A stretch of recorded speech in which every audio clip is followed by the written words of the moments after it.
A very good evening to all participants. Welcome to this week 4 NPTEL live TA session for the course Cell Culture Technologies. I am your TA for this session. My name is Ankita De, and I host this session every week on Tuesday 7 to 8 p.m. So, as already discussed in the previous sessions, here we will be solving some of the previous year's assignment questions that help you in solving this year's weekly assignment questions for the course Cell Culture Technologies.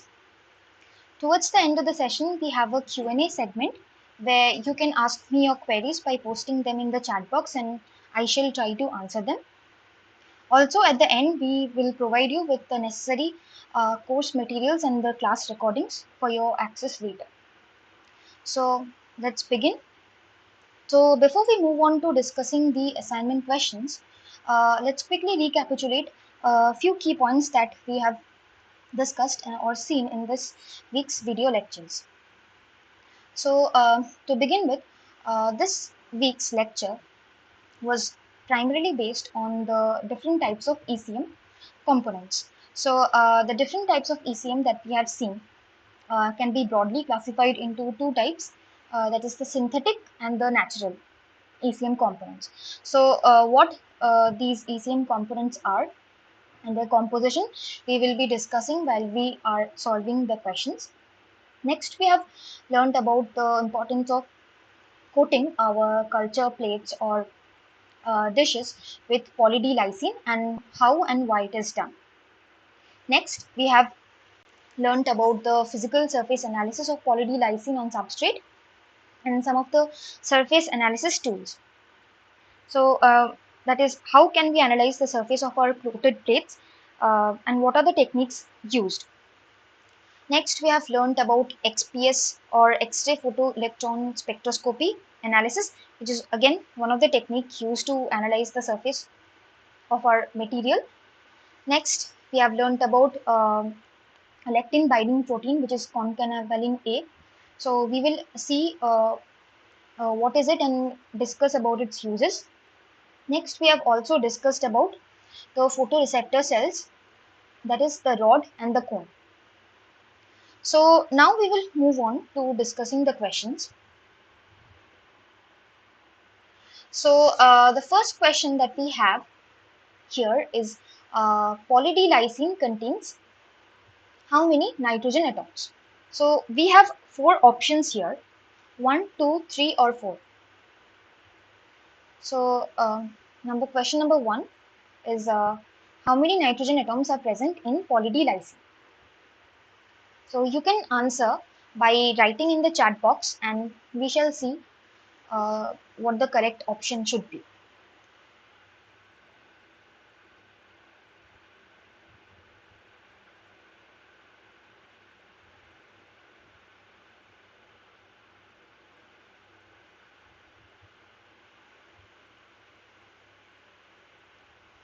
Okay, so many of you are saying that it should be option number 2. That is, yeah. So option number 2 is 2. So let's see what the answer should be. So option 2, that is 2 nitrogen atoms, is the right answer. So here you can see the figure in the adjoining figure. So this is the structure of poly D lysine. So poly lysine is a synthetic polymer and is composed of either L lysine or D lysine. So L lysine and D lysine are the two enantiomers of poly lysine, and L and D refer to the chirality at lysine's central carbon. So this is the structure. This is the chemical formula, that is C6H12N2O to the power N. So this is the chemical formula of poly D lysine, and it has 2 nitrogen atoms. So now next, so what is poly lysine and why is it required? Why is it important? So we will now see the video, the importance of poly lysine. So first let's watch the video.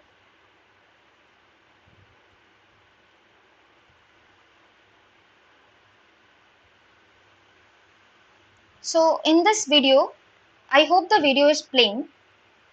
So can some of you please confirm by typing yes?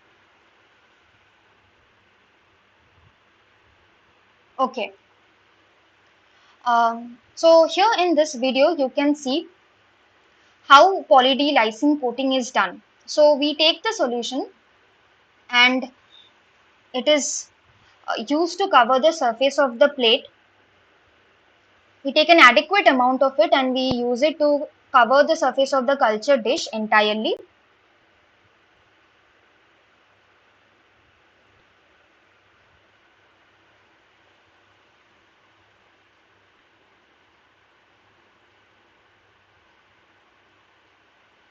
Next, we aspirate the excess solution after it's done incubating, and we wash the plates with the help of tissue culture grade water.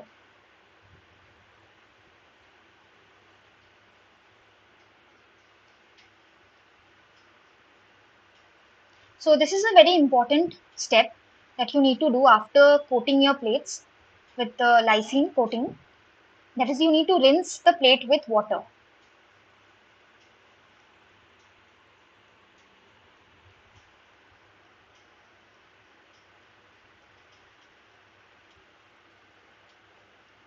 And then we should air dry the plate. And then you can use it after storing at about 4 to 8 degrees centigrade. So this is basically the process. So it's the timing of the incubation and after how long you can use it depends. So like how we do it, so we usually coat the lysine on our culture plate or the cover slip on which we will be attaching the cells, and we keep it for around 4 to 6 hours. And but this timing might vary. So there's not specific any specific timing that is there, but usually we do it for 4 to 6 hours. Now, moving on, as you can see, so polylysine, as I was saying, is a synthetic positively charged polymer, and it exists as two enantiomers as discussed previously, that is the D lysine and the L lysine. Poly D lysine is not degraded by cellular proteases and is therefore often the preferred choice over poly L lysine. Also, it does not influence the signaling pathway of the cells and is completely free of any animal contaminants. So poly-D-lysine is useful for promoting cell adhesion to solid substrates, and it enhances the electrostatic interaction between the negative ions on the cell membrane, that is the surface of the cell, and the positively charged surface ion of attachment factors on the culture surface. So when poly-D-lysine is absorbed onto the surface of the plate, it will increase the number of positively charged sites which are available for cell binding. This uniform net positive charge is preferred by certain cell types and can enhance cell attachment, growth, and differentiation. So, this is what poly-D-lysine is and how the poly-D-lysine coating is done. Now, moving on to the next question. Question number 2. So, which of the following is a synthetic extracellular matrix? And we have four options here: matrigel, collagen, laminin, or poly-L ornithine. So you can type the answer in the chat box and we shall see.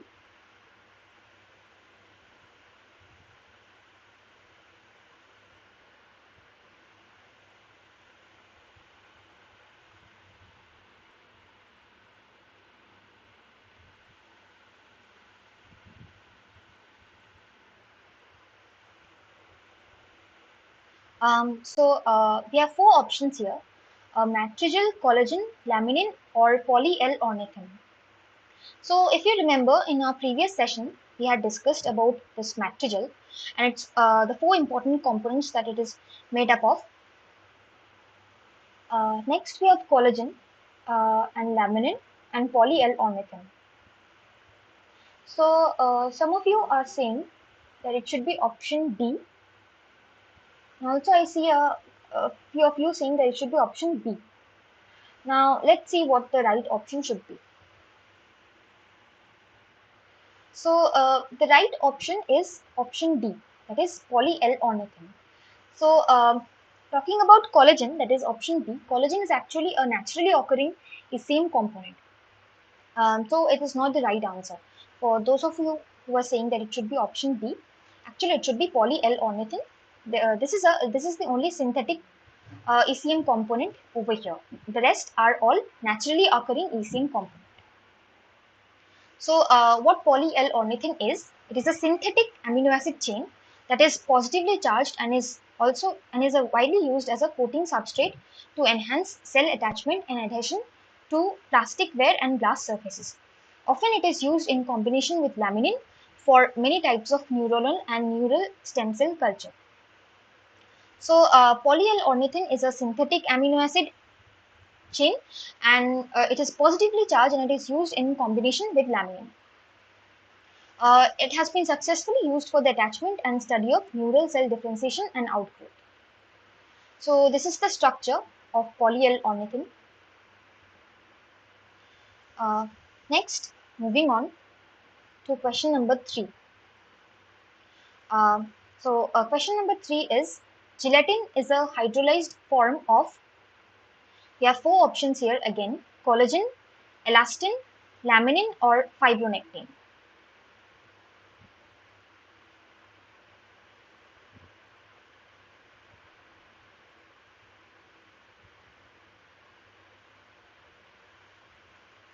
Okay.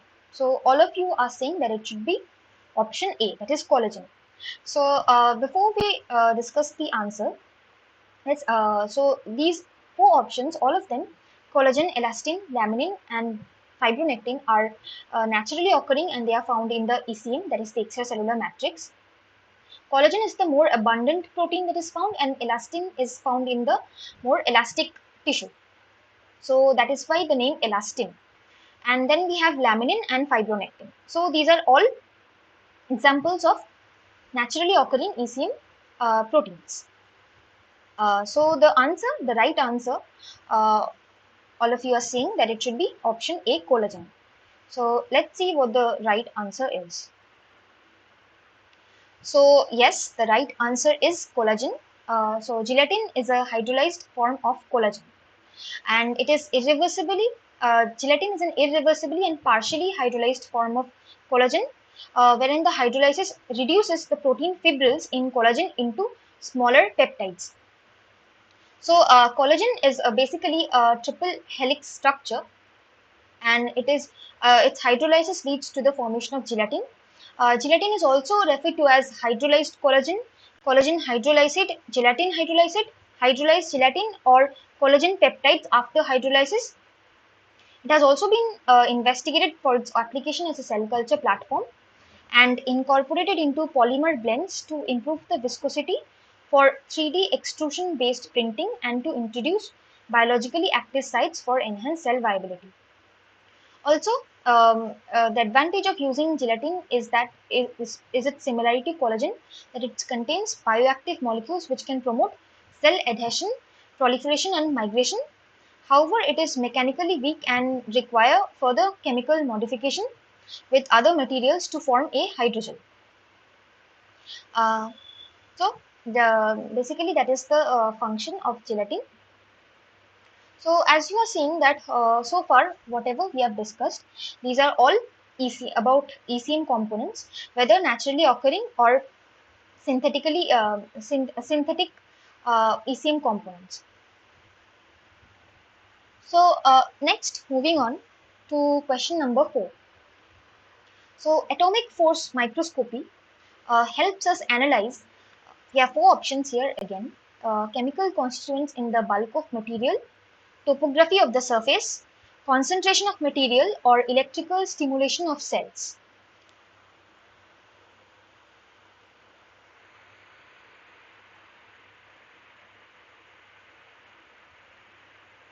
So if you remember from this week's lecture, so there are few techniques that we have talked about.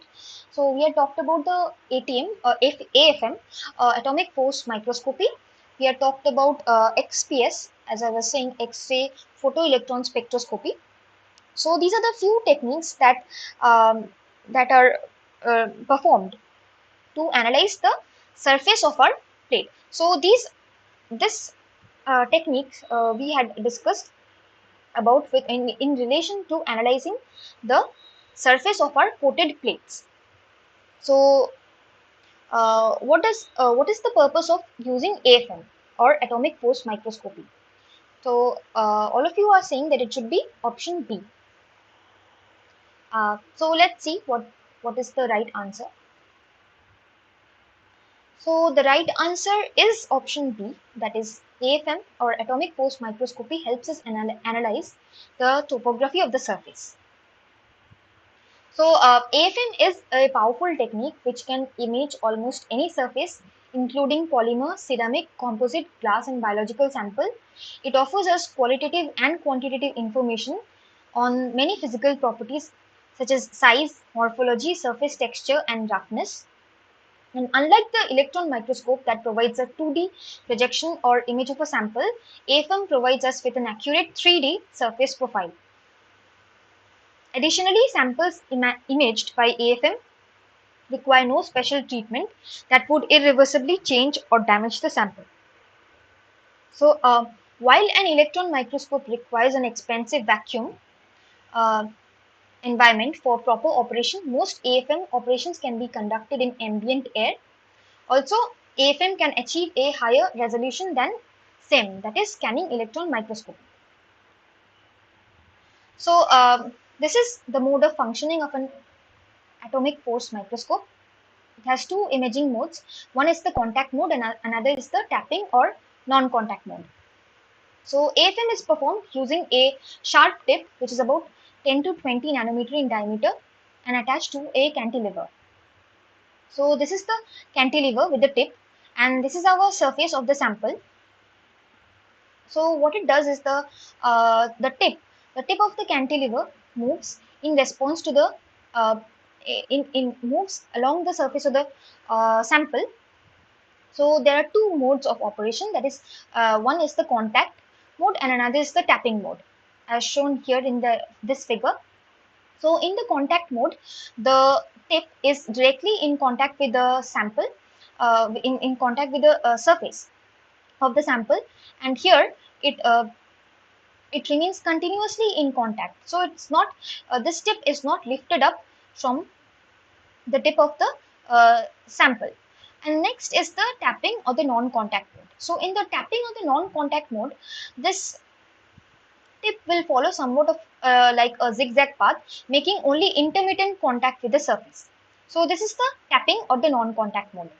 So we will see how this AFM works in the next slide. So the contact so in the tapping mode is mostly commonly used for imaging, while the contact mode is reserved for specialized applications such as force measurement. So here we have the cantilever, and we have a light coming from one direction. So as this moves along the surface of the sample, the light is reflected at different angles, and this is detected with the help of a detector. And this will tell us about the topo. This is how we analyze the topography of the surface. Now we will see how this works with the help of this video.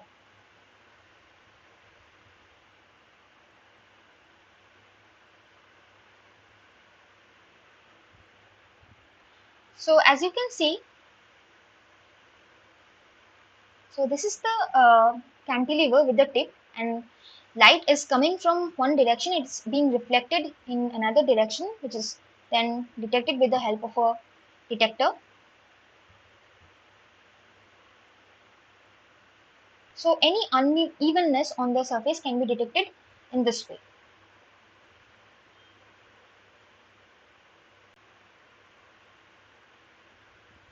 So this is an image captured with the help of an electron microscope, and some of the examples of the images taken with the help of an atomic force microscope.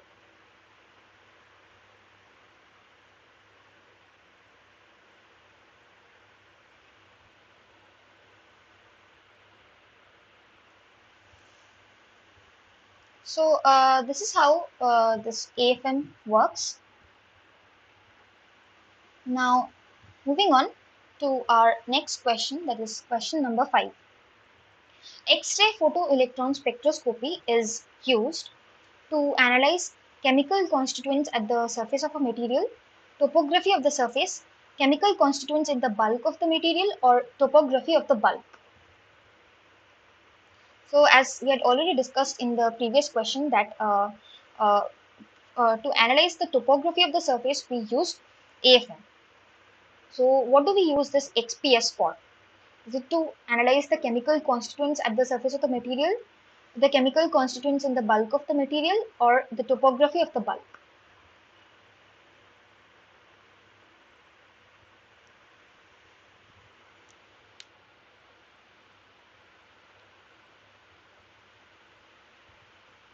So, as I can see from the chat box, all of you are saying that it should be option A. So, let's see. So, yes, the right answer is option A, that is, XPS is used to analyze the chemical constituents at the surface of the material. We'll see what this X-ray photoelectron spectroscopy is about. So, it is a quantitative technique used to measure the elemental composition of the surface of a material. So, here is our answer, that it is used to measure the elemental composition at the surface of a material. Also, it determines the binding state of the elements. XPS normally probes to a depth of 10 nanometer. However, because XPS is an ultra high vacuum technique, the sample to be analyzed has first to be evacuated. So, XPS is useful for quantitative analysis of surface composition, and it can detect all elements with the exception of hydrogen and helium through the detection of the binding energies of the photoelectron. So, the main points here are that XPS is used to measure the elemental composition at the surface of a material, and that it needs to be operated in a ultra high vacuum condition, and that it is useful for quantitative analysis of the surface composition and detect the elements through the detection of the binding energies of the photoelectron. So we'll also see how XPS works with the help of this video.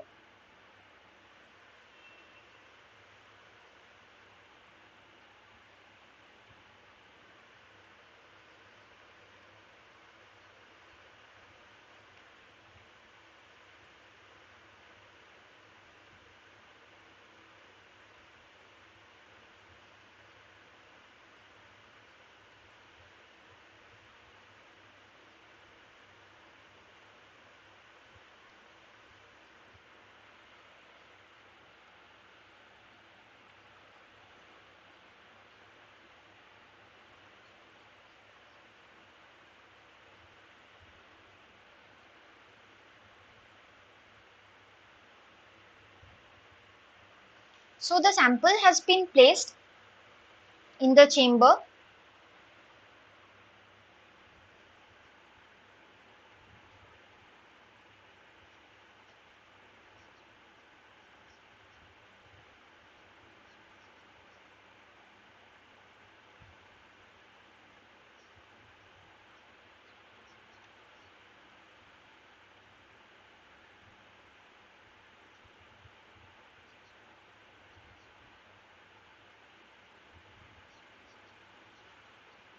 So this is the ultra high vacuum situation that we were talking about. The sample has been placed inside.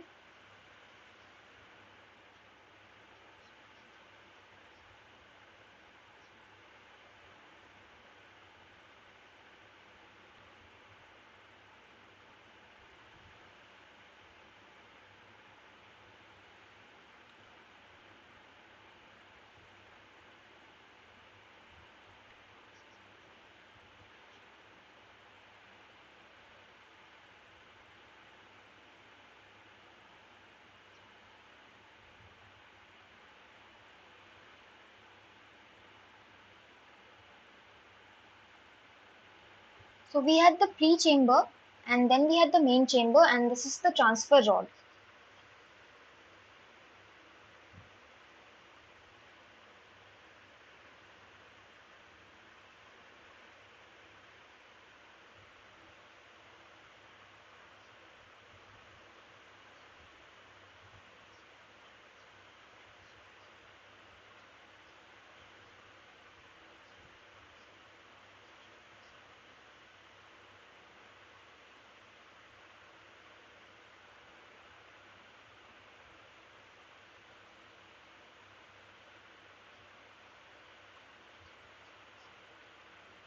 So this is the camera here.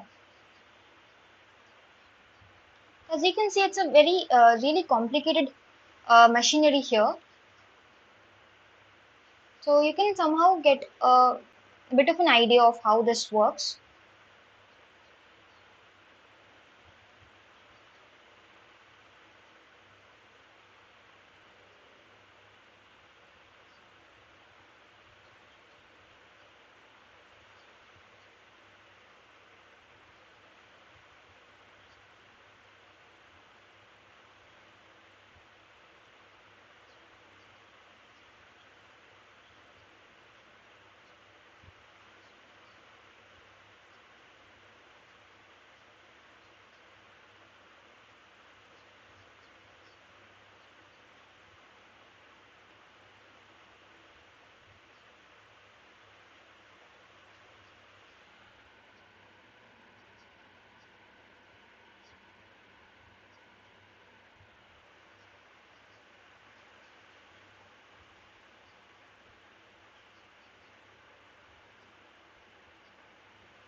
So this is the mode of functioning of the XPS. I won't. Um, so I will stop the video here and we'll move on because this is a very really complicated thing to grasp because it's too much physics involved here. So that is more or less how this thing works. So moving on to our next question. So next up we have question number 6. So in question number 6 we have uh, contact angle on the surface is indicative of blank and is measured using blank. So we have two options here. So what is the contact angle on the surface? What does it indicate? So we have four options: hydrophilicity or an osmometer, osmolality and osmometer, hydrophilicity and goniometer, or osmolality and goniometer. So you can type the answers and we'll see.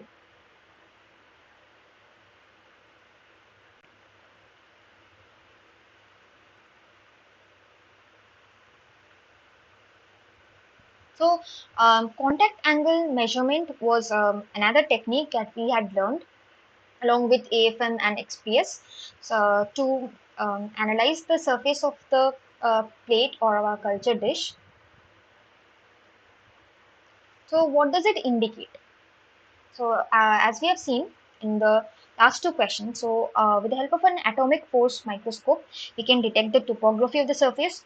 With the help of the X-ray photoelectron spectroscopy, we can detect the chemical composition of the material of the surface. And next we have the contact angle measurement. So what is the right answer and what does it indicate? So all of you are saying that it should be option C, that is hydrophilicity and goniometer. So let's see what the right answer is. So the right answer is hydrophilicity and goniometer. That is contact angle on the surface is indicative of hydrophilicity and it is measured with the help of a goniometer. So as you can see, contact goniometry is a method which is used to determine the wettability of a surface. It can also be used to calculate the surface energy. The contact angle is the angle at which a liquid or liquid vapor interface meets the solid surface. It is specific for any given system and is determined by the interaction across three interfaces, that is solid liquid, solid gas and liquid gas. The term wetting describes the contact between a liquid and a solid surface and results from intermolecular interaction when the two are brought together. So the amount of wetting shall depend on the energies or surface tension of the interfaces involved such that the total energy is minimized. The degree of wetting is described by the contact angle. This is the angle at which a liquid vapor interface meets the solid liquid interface. So as you can see here in the adjoining figure, so if the surface is more hydrophilic, uh, the the the interface will look somewhat like this. That is, the contact angle will look like this. That is a very small contact angle. However, if your surface, as your surface tends to be more and more hydrophobic and less hydrophilic, you can see the contact angle will increase. So this is measured with the help of a goniometer, and it tells us about the hydrophilicity of our surface or the wettability. Hydrophilicity also can be used interchangeably with the term wettability. So next, moving on, we have question number 7. So concanavalin A is a, we have four options here: carbohydrate binding protein, protein binding carbohydrate, protein binding lipid, or lipid binding carbohydrate. So you can write the answers in the chat box.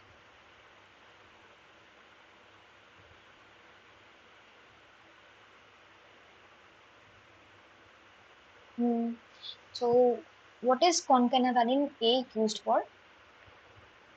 So we'll see what it is.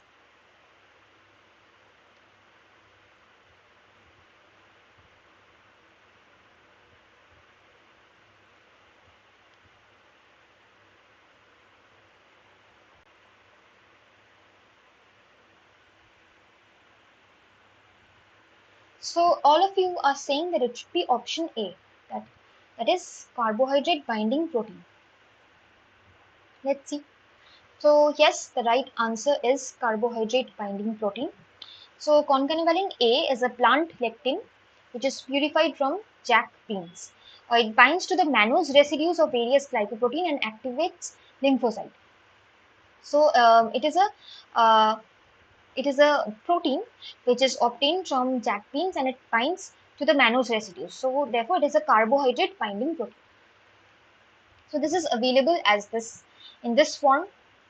This is obtained from this company Sigma Aldrich.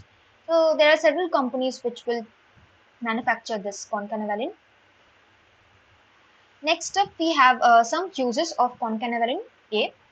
So as you can see, as we had discussed, that it is used to activate your T cells.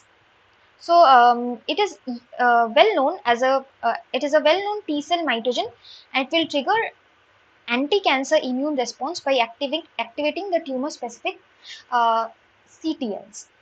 So here in this figure 1, you can see that if we inject a mice with the concanavalin A, so it will activate and expand the population of the CD8 plus CTL, and also the population of natural killer cells, and will reduce the tumor nodules in the liver. Next, from the in vitro study, we can see that concanavalin A treatment to cancer specific CTLs will expand their population and will lead to cancer specific cell lysis. In the next ex vivo condition, we see that uh, when uh, when chemotherapy is applied to a con A coated cancer cell, and injection is given to this mice, it will lead to cancer specific cell lysis. So these are basically the uses of con A. Now moving on to our question number 8. So we have discussed about the photoreceptor cells. So this is a question relating to that. So the retina contains rod and cone cells. Rods detect what, and cones detect what of light. So we have four options here again. So option number A is both detect the intensity, that is both rod and cone cells detect the intensity of light. Option number 2 is color and intensity, that is rod detect color and cones detect intensity of the light. Option number 3 is both of them detect the color, or option number D, which is intensity and color.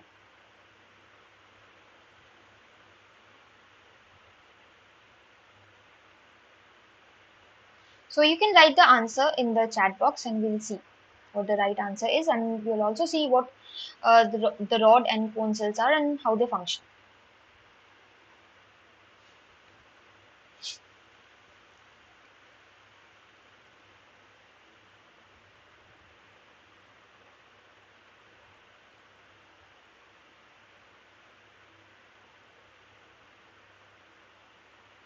So a couple of you are saying that it should be option D. That is, the rod cells detect intensity while the cone cells detect the color of light. So let's see what the right answer should be. So yes, the right answer is option D. That is, rods detect intensity and cones detect color of light.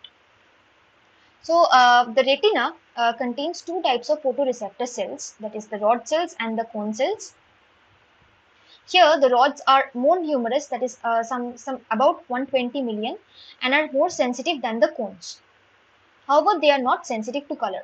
So the rod cells are used for vision in the dark, that is also known as photopic vision, and the cone cells are useful, that is it is used for vision in the light, also known as photopic vision. So as the rod cells are used for vision in the dark, they are more sensitive to light, and therefore they detect the intensity of the light, while the cone cells are not as much sensitive than the like the rod cells, and they are not, therefore they are less sensitive to the intensity of the light and more sensitive to the color of the light. So the rod cells are more numerous than the cone cells. There are about 120 million rod cells and about 6 to 7 million cone cells, which provide the eye's color sensitivity, and they are more concentrated in the central yellow spot, which is given here, known as the macula. So as you can see here in this figure, so the center of this portion, this center portion is known as the fovea, uh, fovea. So also known as the fovea centralis, which is a zero point 0.3 millimeter diameter rod-free area with very thin, densely packed cone cells. So in this area is devoid of rod cells and is fully packed with cone cells. Also here in this figure also you can see, so here we have two peaks of the rod cells, and in the center there is a peak for the cone cells where there are practically zero rod cells present. So this area is known as the fovea centralis, and this area is the area where you can find the maximum number of cone cells while no rod cells. Now moving on to question number 9. Rods and cones are, there are four options: electrically active, sound sensors, pressure sensors, or electrically inactive.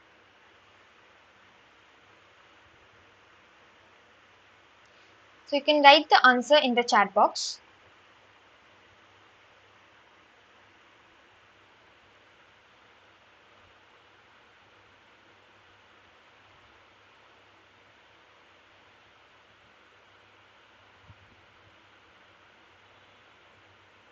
So many of you are saying that it should be option A, that is electrically active. So let's see what the right answer should be. So before we discuss the answer, let's talk about the other options. So the option 1 is electrically active, option 2 is sound sensors. So as we had already discussed in the previous question, that the rod and cone cells are present in the retina. So these are photoreceptor cells, and therefore they are used for vision, and so they cannot, option B cannot be the right option because they do not sense sound. Next, option C is pressure sensors. Also this cannot be the right answer, so it should be either option A or option D.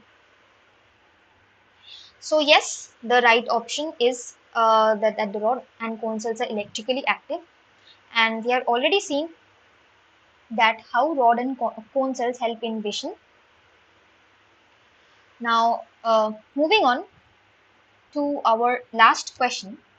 The powdered collagenase should be stored at all times desiccated at what temperature? Whether it's plus 20 degree, 0 degree, minus 4 degree, or minus 20 degree. So you can write the answer and then we will discuss.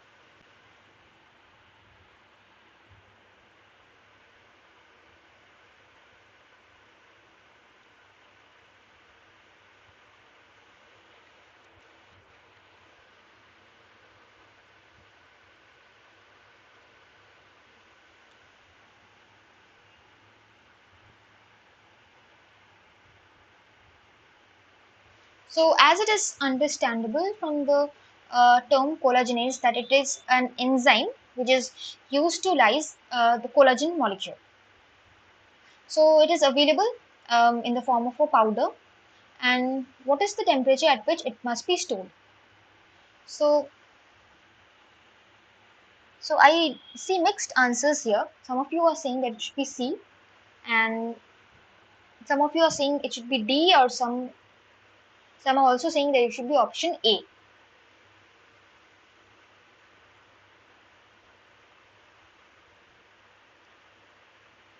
So before we discuss the answer for this question. I want to say one thing, that is even I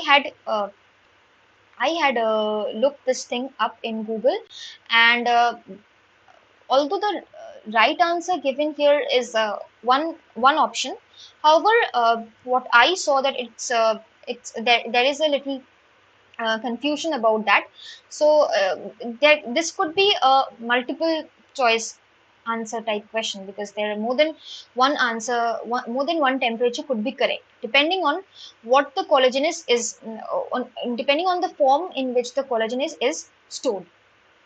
So let's see what the right answer is. So the right answer given here is minus 20 degrees centigrade. However, we'll discuss why that is not the only right option. So before we do that, let's understand what collagenase is. So collagenase is a protease which cleaves the bond between a neutral amino acid X and glycine in the sequence proline X glycine proline, which is found with high frequency in collagen. So as I was saying, that collagen is a abundantly found protein. Is a triple helix structure. That it is we have three alpha helical chains which are wound around each other in the form of a triple helix, and there we find this sequence, that is glycine proline. So collagenase would cleave the bond this between the neutral amino acid X and the glycine in this sequence of the collagen.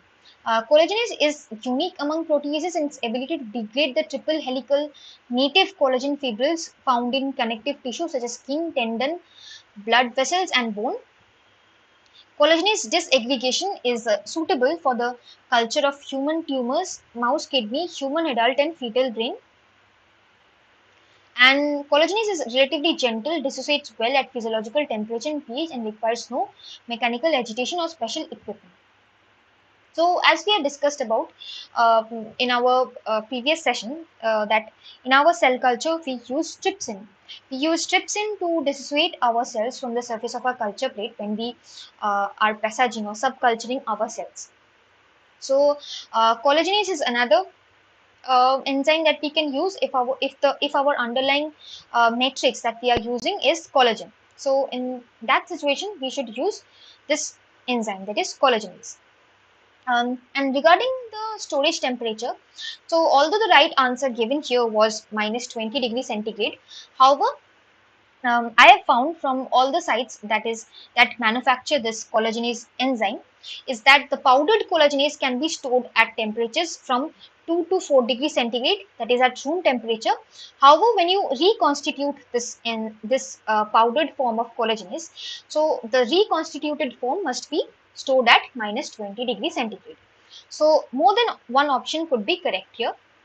That is a minus 20 degrees centigrade is only used to store the reconstituted form of collagenase, while the powdered form can be stored at room temperature, which is from 2 to 4 or 8 degrees centigrade. So that is all for today's session. So I would like to thank NPTEL and IIT Madras for giving me this TA-ship opportunity. I would also like to thank Professor Moinak Das, the course instructor for this course, for selecting me for this role. I would like to express my gratitude to my supervisor, Professor Mahitosh Mandal sir, and I would like to thank MHRD Government of India for the PMRF fellowship. Also, I would like to thank IIT Kharagpur for allowing me to pursue PhD at the institution. Lastly, I thank all participants for joining this session, and I look forward to your participation in the coming weeks as well. Thank you.